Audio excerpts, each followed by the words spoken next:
No radars swept the skies. No radio signals were being broadcast. Yet down in the combat information centers aboard every ship, the sailors sat and listened for electronic signals from Soviet ships and planes.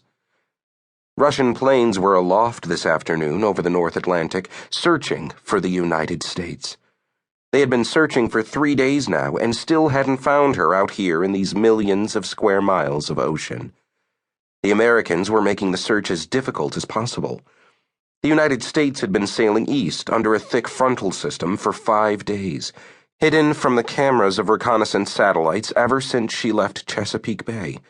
Laden with moisture, the extensive cloud system covered a lot of ocean. The task group dashed from squall to squall. The rain would help mask the ship's radar signature from Soviet satellites.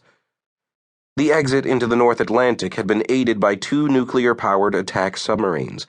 They had sailed from Norfolk the day before the carrier and located the Soviet snooper submarine that routinely lurked at the mouth of the bay.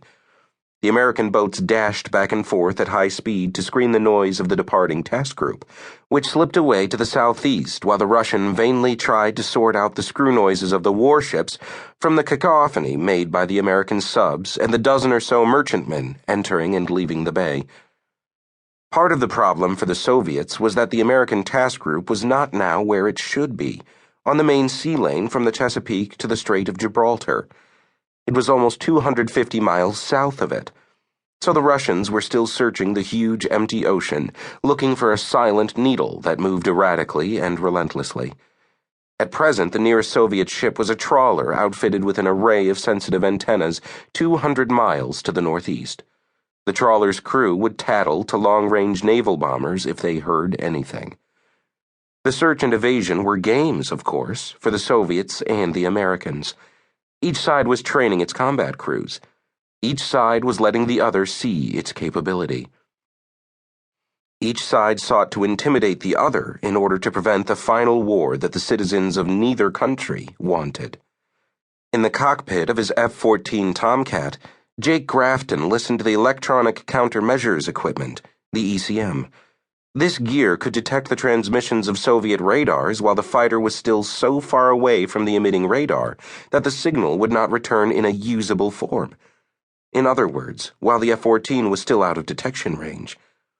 This afternoon, Jake listened in vain. No radars yet.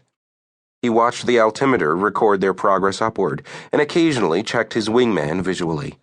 The 2 planes emerged from the clouds at 20,000 feet into clear air.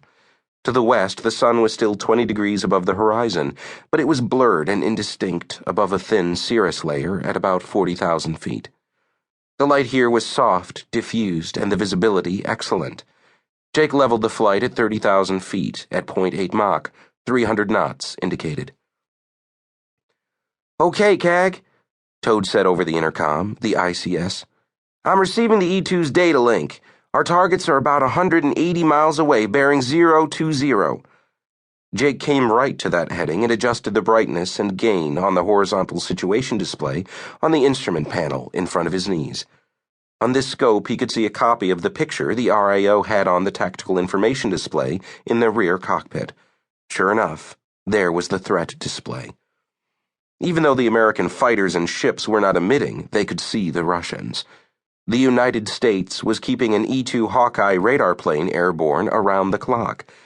This twin-engine turboprop had waited until it was over 100 miles from the ship before it turned on its radar, and then it data-linked everything it saw back to the ships and to any fighters aloft. The Hawkeye was an eye in the sky. It had located 2 Tupolev Tu-142 Bear bombers approaching from the north, still scanning the sea with their radars, searching. And aboard the United States, Jake, as the air wing commander, had decided to intercept the Bears.